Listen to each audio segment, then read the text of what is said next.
우리 이번 주에 그래도 주택법이 좀 총칙까지는 들어가야 되거든요. 예, 그래야지만 좀 편하게 공부를 할 수가 있습니다. 자, 여러분들 여기 주택법 383페이지를 한번 펴보세요. 기출 문제가 나오는데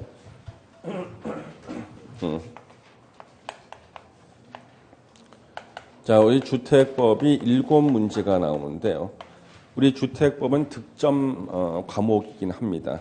근데 공부할 때는 무척 짜증이 나요. 시험 보는 그날까지도 개정이 됩니다. 주택법이요. 예. 그 작년에도요. 10월 달에 공부하고 있는데 좀 개정돼 버린 거예요. 작년에. 예. 그래서 우리는 시험 보는 그날, 시험 보는 10월 27일 날까지 정답이 우리 시험의 정답이에요. 근데 주택법은 끝까지 개정되는 게 가을 이사철이 되잖아요.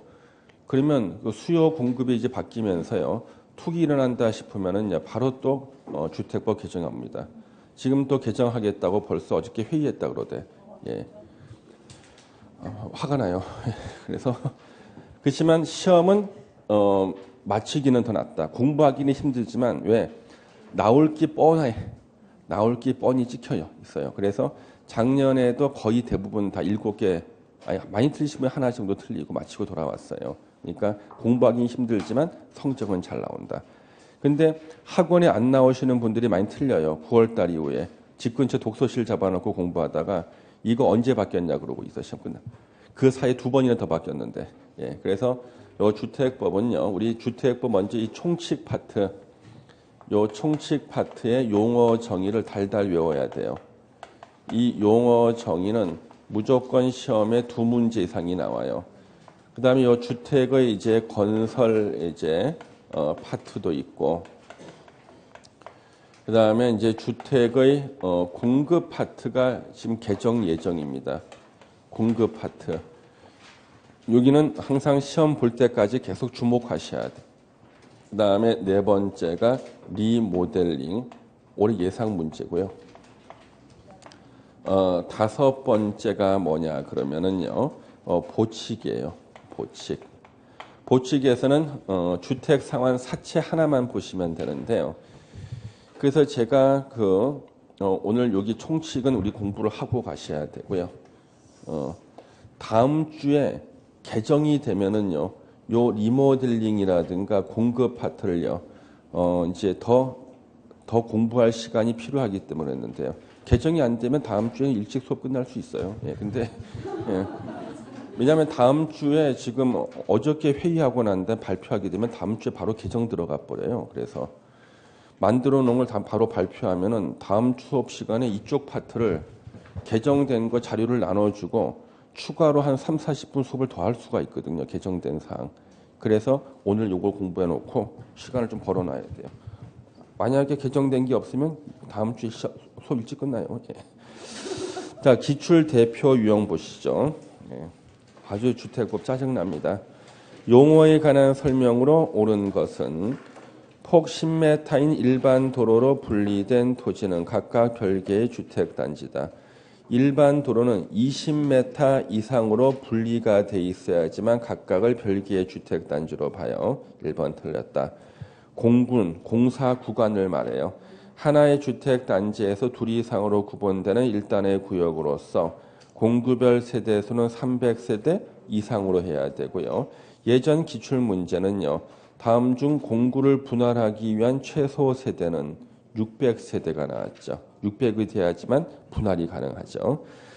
세대 구분형 공동주택이란 공동주택의 주택 내부 공간의 일부를 세대별로 구분해서 생활이 가능한 구조로 하되 그 구분된 공간 일부를 구분 소유는 할 수 없게 하는 주택을 말한다. 그렇죠? 예. 요즘에 이 3번이요. 왜 시험에 자주 나오냐 그러면 세대 공동주택이요. 이거 요즘 엄청 인기예요. 예. 우리는 흔히 지금 서울 같은 데는 40평대 갖고 세대 구분할 것처럼 보이잖아요. 실제로는 저 지방에서는 안 그래요. 지방에서는요. 한 16평짜리 아파트를 세대 구분형으로 지어. 그러면 16평을 세대 구분형으로 하게 되면 하나가 한 8평 되겠죠. 그럼 이게 뭐냐 그러면 원룸 규모야. 예. 터서 쓰면은 신혼부부가 쓰고요.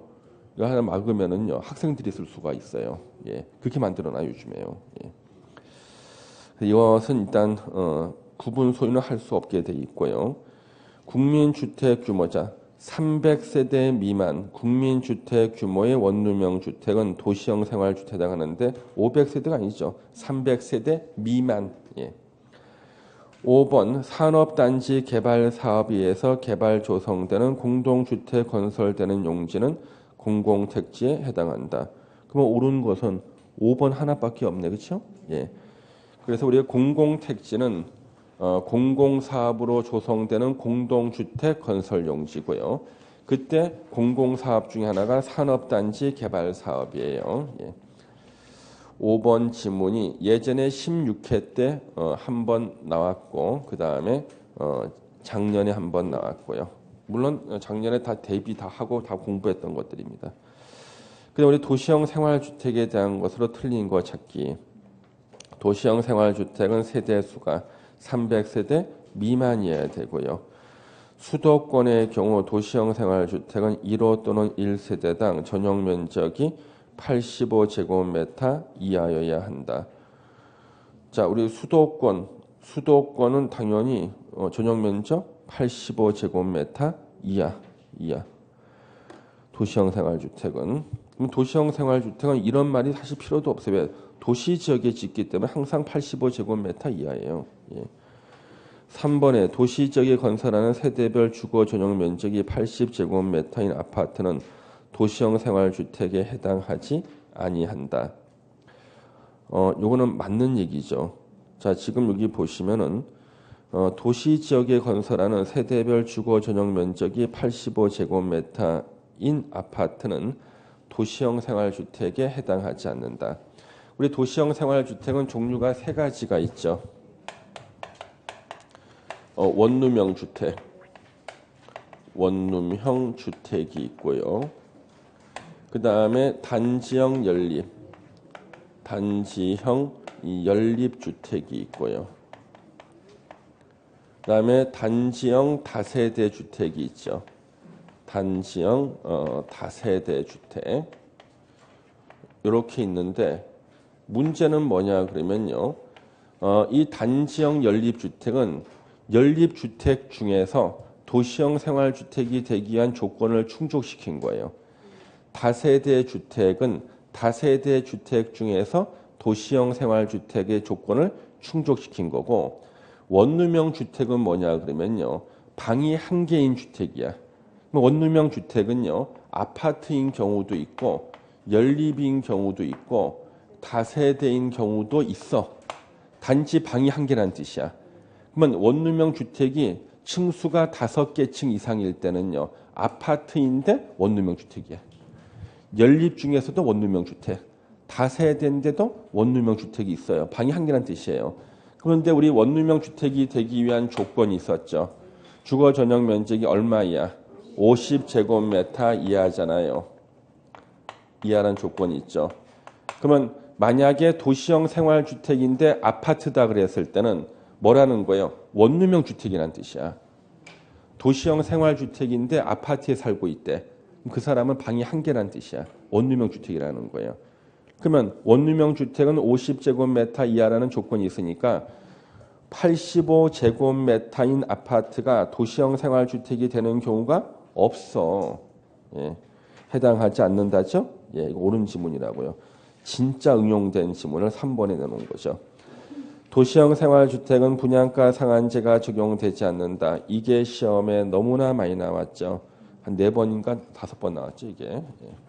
분양가 상한제가 적용되지 않는다. 그래서 서울에서 원룸형 주택인데 평당 분양가 3천만 원짜리가 나왔어요. 5번 준주거 지역에서 도시형 생활주택인 원룸형 주택과 도시형 생활주택이 아닌 주택 한 세대는 하나의 건축물에 함께 건축할 수 있다죠. 예외적으로. 예.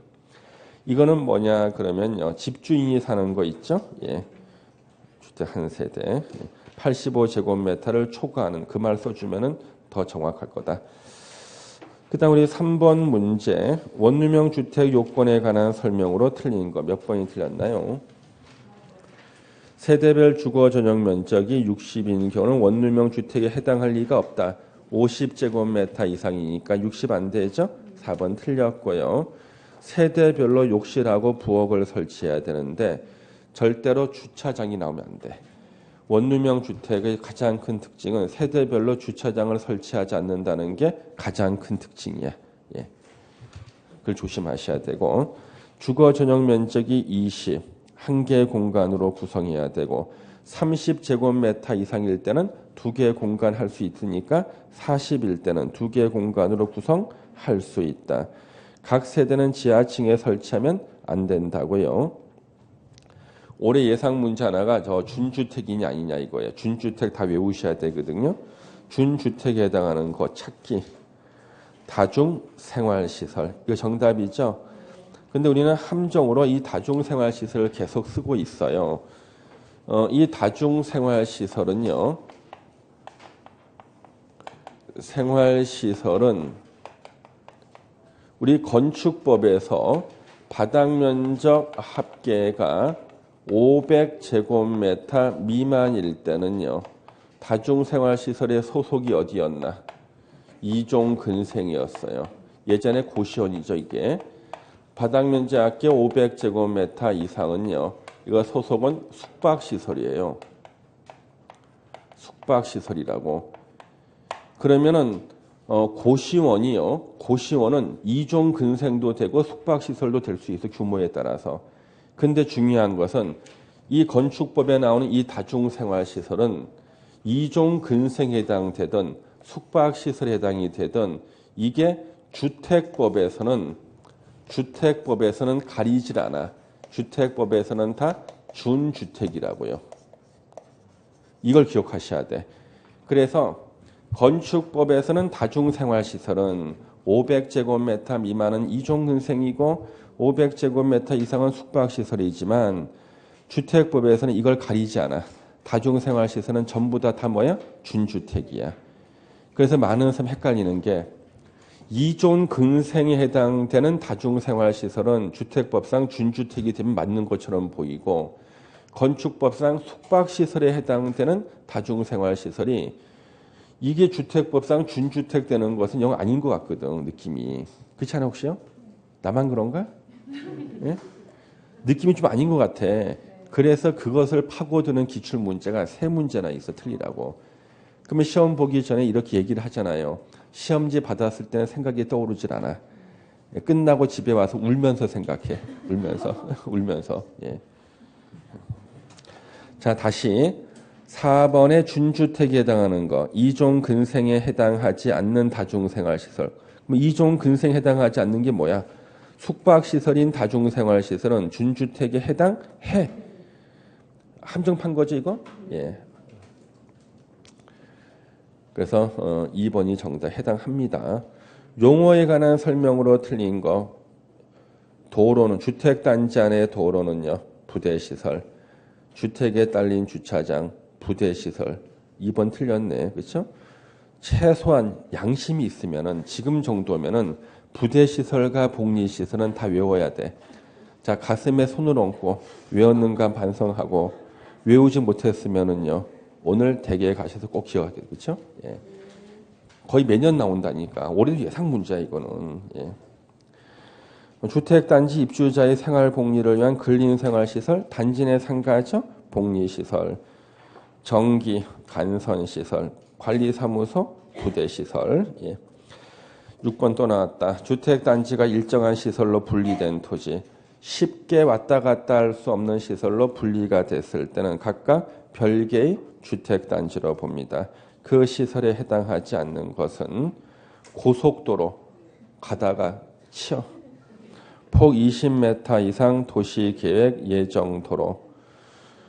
우리가 이거 8m 이상 도시계획 예정도로만 분리가 돼도 별개로 보는데 20m니까 당연히 별개로 보죠. 일반 도로는 20m 이상이 되는데 12m면요. 별개로 보지 않아요. 3번이겠다. 자동차 전용 도로 쳐요. 그다음에 5번은 대통령령에 있는 것으로 하나 써놨어요. 이거는 못 외우더라도 정답 천천히 시장 없습니다. 도로법에 의한 일반 국도. 예. 도로법에 의한 일반 국도. 일반 국도는 어떤 거냐 그러면 우리가 이렇게 지나갈 때 보면은 고속국도는 아닌 것이 다 일반 국도예요. 속도 제한이 있어요. 고속국도가 아닌 일반 국도고 고속국도 중에 중앙 분리대 설정 우리가 고속도로라 불러요. 예. 시험 붙은 다음에 나중에 공부하세요. 자, 7번 주택법령상 가로 안에 알맞은 것은 도시 지역에서 국민주택 건설 사업 계획 승인을 신청할 때 공구별로 분할해서 주택을 건설 공급하려면 주택단지 전체 세대수는 600세대 이상이어야 된다. 그래서 26회 때 제가 예상 문제 만들어서요. 이거 똑같은 게 나와서 가로 600 했는데 무심코 한번 했는데 똑같이 나왔더라고요. 8번 주택법령상 주택 상환 사채를 양도하거나 중도에 해약할 수 있는 경우가 아닌 것은 왜 난데없이 주택 상환 사채가 여기 총칙 파트에 나왔는가? 원래 주택 상환 사채는 여기 보칙 파트에 나와야 되거든요. 이걸 앞에다가 넣어놓은 이유는요. 이게 양도나 중도 해약에 관해 가지고요. 요 문제를요. 분명히 보칙에 내야 되는데 기출 문제에서 맨 앞에 내버린 거예요. 1번 문제 이거였어. 주택법 받자마자. 그런 일이 있었기 때문에 한번 앞에다 내놓은 겁니다. 예. 왜 순서를 바꿔가지고 앞에 내놓는 경우가 있거든요. 그래서 예전에 어떤 일이 있었냐 그러면은 우리 머릿속은요. 책에서 읽었을 때 왜 순서대로 이렇게 다 하잖아요. 민법 총칙, 물권법, 그 다음에 이제 계약부 이런데 1번 문제를 받았는데 계약법이 탁 나와. 그럼 머리가 막 꼬이기 시작하거든요. 예, 이런 일을 갖다가 주택법에서도 하고 있어요. 예, 그래가지고 한번 흉내를 내봤습니다. 이게 원래 앞에 나왔었고 1번에 나왔어요. 앞에. 예. 자, 주택 상환 사채를 양도하거나 중도에 해약할 수 있는 경우 아닌 것은 자, 주택 상환 사채는 원칙적으로 양도나 중도 해약은 금지인데 예외적으로 정당한 사유가 있을 때는 양도나 중도 해약 할 수 있다. 항상 보던 지문이 나오네. 세대원 전원, 취약, 세대원 전원, 질병치료, 세대원의 근무, 일부 틀렸네. 정답 3번이네. 일부 나면 틀려. 전원 2년 이상, 전원 상속. 그렇죠? 전원이 옮겨야 돼. 전원이요. 그래서 일부 나면 이거 틀린 사람은 아무도 없어요. 예, 뭐 이런 문제. 항상 전원이 가야 하거든요. 예. 자, 적중 예상 문제는요. 앞에 기출 문제와 중복되지 않는 것을 좀 보실 겁니다. 예. 1번 문제는 가장 기본적인 문제입니다. 틀린 거 찾기. 1번 지문은 예전에 기출 문제 나왔던 거예요. 주택의 뜻. 건축물의 전부나 일부 및 그 부속 토지를 말한다. 부속 토지는 제외한다고 틀리게 나온 적이 있어요. 부속 토지까지도 주택의 개념에 포함시켜요. 예. 그 다음에 거기 보시면은 민영주택의 뜻이 있죠. 민영주택의 뜻, 국민주택이 아닌 주택을 말한다예요. 그래서 5번 틀려 있죠. 민간사업주체가 건설 공급하는 주택을 말한다. 5번 지문을 옳은 것으로 시험에 낸 적이 있었어요. 예, 민간 건설에서 공급하는 줄 알고 출제위원이 그렇게 알고 있었어요. 그래서 다 맡겨줬습니다. 또 퇴출되시고. 예. 그다음 우리 2번 문제 주택법령상 용어에 관한 설명으로 옳은 거 찾기 나왔죠? 예. 4번 지문이 왜 틀렸냐 그러면 우리가 공공택지는요 수용 방식이에요. 환지 방식 나면 안 돼요. 예. 그래서 환지 방식 때문에 틀린 거고요. 그 다음에 거기 보시면은 예, 우리 국민 용어에 관한 설명은 옳은 거 몇 번이 옳은 겁니까? 지금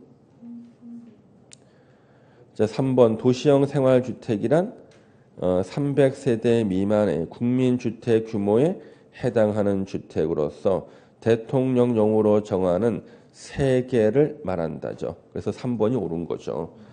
2번 지문은 왜 틀렸냐 그러면 국민주택에 대한 뜻이 이게 과거에 있었던 뜻의 일부고요. 현재는 국민주택의 뜻이 바뀌었어요. 올해 예상 문제는 국민주택에 대한 뜻이 될 수가 있습니다. 잠시 기본서를 펴서 국민주택을 하나 외우고 가도록 하겠습니다. 선생님, 그 국민주택에 대해서 기출 문제가 없는데요. 기출 문제가 다 바뀌었기 때문에 쓸 수가 없었어요. 고치면 기출 문제가 아니야. 그래서 국민주택의 뜻 577페이지. 예. 우리 기본서 577페이지 보시면 국민주택이 뜻 나오죠? 국민주택이란 밑에 둘 중에 하나에 해당하면 국민주택이고 규모는 국민주택 규모 이하로 해야 된다. 그래서 국가지자체 LH 지방공사가 예, 건설하는 주택, 국가지자체 LH 지방공사, 우리가 흔히 공공사업 주체죠. 이 공공사업 주체가 건설하는 주택은 규모가 국민주택 규모 이하일 때 국민주택이라고 한다. 2번 국가지자체의 재정, 주택도시기금으로부터 자금을 지원받아 건설되거나 개량되는 주택. 이건 뭐라고 하는가? 국민주택 규모 이하면 국민주택이라고 하고, 국민주택 규모가 너무 시험에 많이 나왔어요. 그 6번, 그러니까 5번, 6번이 올해 예상 문제라고요. 자, 국민주택 규모란 주거의 용도로만 쓰이는 면적, 주거 전용 면적이 1호 또는 1세대당 85제곱미터 이하인 주택을 말하는데 가로가 함정으로 나온다. 수도권이 아니고 도시지역이 아닌 읍면지역은 100제곱미터 이하를 국민주택 규모라고 한다. 꼭 기억을 해 두셔야겠습니다. 다시 이제 문제로 오시면은요. 예. 그래서 이제 2번 문제는 그 용어를 한 번씩 체크해 주시면 되고, 3번에 세대 구분형 공동주택, 요즘에 이거 유행하고 있어요. 요즘 도시형 생활주택은 또 한물 같거든. 요즘에 또 이게 유행하고 있어요. 건축 기준에 관한 설명은 틀린 거 몇 번? 5번 세대 구분형 공동주택의 세대별로 구분된 각각 공간의 주거 전용 면적 합계가 주택단지 전체 주거 전용 면적 합계 3분의 1을 넘지 않아야 된다. 3분의 1을 넘으면 안 돼요. 예. 그러면 1번에서 세대별로 구분된 각각의 공간마다 별도의 욕실, 부엌, 현관을 설치할 것. 2번 기준을 적용할 때 그 세대 구분형 공동주택의 세대수는 구분된 공간의 세대수에 관계없이 하나의 세대로 산정하고요. 두 개로 구분됐다고 두 세대로 산정하는 게 아니란 뜻이에요. 세대 간에는 연결문을 설치하거나 발로 차면 부서지는 경량구조 경계벽을 설치한다. 예. 그 다음에 세대 구분형 공동주택의 세대수가 해당 주택단지 안의 공동주택 전체 세대수의 3분의 1을 넘어서는 안 된다. 주거 전용 면적 합계도 3분의 1을 넘어서는 안 되고요. 예. 자, 4번의 도시형 생활주택에 대한 설명으로 틀린 거 찾기. 몇 번이 틀렸나요? 몇 번이요? 몇 번 풀어보셨습니까? 몇 번이 틀린 거 나와요? 5번. 자, 그럼 1번부터 보겠습니다. 한 번에 30세대 이상의 도시형 생활주택을 건설하기 위해서는 사업계획 승인을 받아야 된다. 우리가 사업계획 승인은요, 우리 건축법에서는 건축허가라 그러죠. 주택법에서는 사업계획 승인이라 그래요.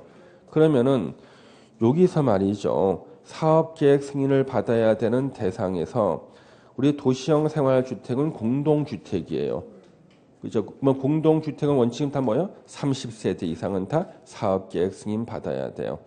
그래서 도시형 생활주택은 공동주택이다. 공동주택은 다 원칙이 30세대 이상일 때는 사업계획 승인을 받아야 한다예요. 예. 그 다음에 2번 원룸형 주택과 전용면적 85제곱미터를 초과하는 주택 한 세대를 함께 건축할 수 있다. 이때 한 세대는 누가 살아요? 집주인. 아래층에는 원룸 짓고 꼭대기층에는 보통 집주인이 살기 위해서 함께 건축할 수 있고요. 준주거나 상업지역에서 원룸형 주택과 도시형 생활주택 외의 일반 주택을 함께 건축할 수 있다. 실제로 준주거나 상업지역에 노년역 같은 데 가면은요. 주택가에요. 일반 가정집, 일반 단독주택을 일부를 개조해서 원룸형 주택을 만들어 놓은 곳들이 있어요. 여기서 아가씨들이 살고 있어요. 요거 가능하다. 예. 도시형 생활주택에 대해서는 분양가 상한제를 적용하지 않는다. 너무나 많이 나왔고요. 도시형 생활주택에 대해서는요. 감리자를 지정해야 된다. 하나의 특징 알아주세요. 도시형 생활주택에 대해서는 감리자를 지정하지 않습니다. 예, 감리자를 지정하지 않는다. 예. 이거는 우리 시험과는 거리가 조금 있는데 그냥 상식으로 알아두세요. 분양가 상한제도 적용하지 않고 감리자도 지정하지 않는다는 거. 예. 참고로 알아두시면 되겠습니다. 자, 5번은 준주택은 다 외우셔야 돼요. 예, 5번 다 외우시고 뒤로 넘겨서요. 예. 7번 주택법령상 리모델링에 관한 설명으로 옳은 거 찾기. 자, 우리 옳은 게 몇 번인가요? 1번이요? 대수선, 예? 뭐, 문제 안 풀어보셨어요? 예? 4번 세대수 증가형 리모델링이란 각 세대의 증축 가능 면적을 합산한 면적 범위에서 기존 세대수의 15% 이내에서 세대수를 증가하는 증축 행위를 말한다. 이 4번이 옳은 거네요. 그렇죠? 예.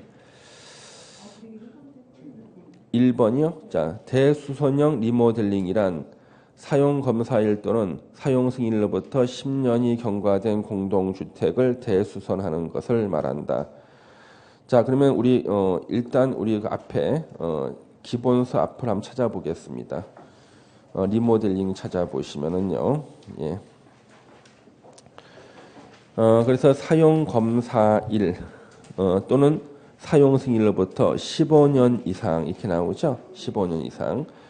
그래서 우리 거기 보시면은 나오는 게 그 리모델링에 대해서 가장 시험에 많이 나오는 게 바로 우리 거기 583페이지에 나오는 그 문장이에요.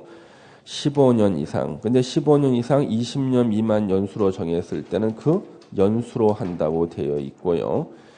그 다음에 거기 또 보시면 뭐라고 나오냐 그러면은 그때 거기 나오는 것이 주거 전용 면적 85제곱미터 미만일 때는 40%. 그 다음에 원칙은 뭐예요? 전용 면적 30% 이내에 증축하는 것이 요것이 이제 리모델링이 뜻이 나오고 공용 부분은 별도로 하죠.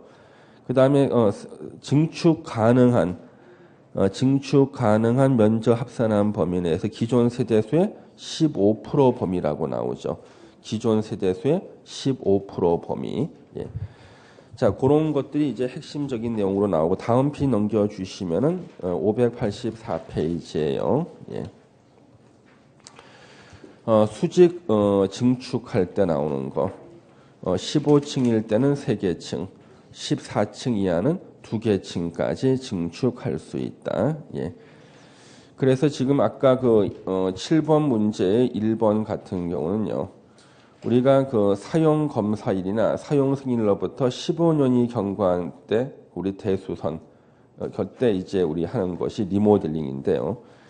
그래서 지금 우리 거기 용어를 갖다가 우리가 일반적으로 잘 안 쓰는 걸 써서 그래요. 예. 그래서 지금 15년 증가, 15년이 지났을 때 하는 겁니다. 예. 사용 검사일 또는 사용 15년이 경과. 이거는 우리가 이제 그 용어를 대수선형으로 썼습니다만은 바로 아까 그 2번 지문을 말하는 거예요. 박스 안에 2번 지문. 예. 사용 검사일 또는 사용 승인일로부터 15년이 경과된 공동주택을 요것을 이제 뭐 대수선하거나 일부 증축하는 거 이런 것들을 말하는 거예요. 지금요. 예. 그래서 요것이 좀 정확하진 않지만 그냥 1번 지문은 15년이 경과된 공동주택이다. 이렇게 생각하시고요. 그 다음에 나머지 지문은 별 문제가 없죠. 예. 그래서 지금 이제 똑똑 떨어지게 문제가 나와 있지 않는 게 그 부분이거든요. 예, 그 부분은 그렇게 일단 지문 나온 대로만 한번 봐주시면 될 것 같습니다. 일단 오늘 여기까지만 좀 보고요. 다음 주에는 미리 예상한 것처럼 주택 공급 파트나 리모델링이 개정이 되면은 바로 개정된 자료를 가지고 좀 늦게까지 공부를 하고 여기 개정이 안 되면은요 좀 일찍 끝날 수도 있어요. 2시 전에 끝날 수도 있습니다. 수업이. 예. 왜냐하면 요거 이제 개정할 수가 있다 그랬거든요. 예. 이렇게 보시면 되겠습니다. 자, 일단 오늘은 여기까지 하도록 하겠습니다. 자, 수고하셨습니다. 감사합니다. 예.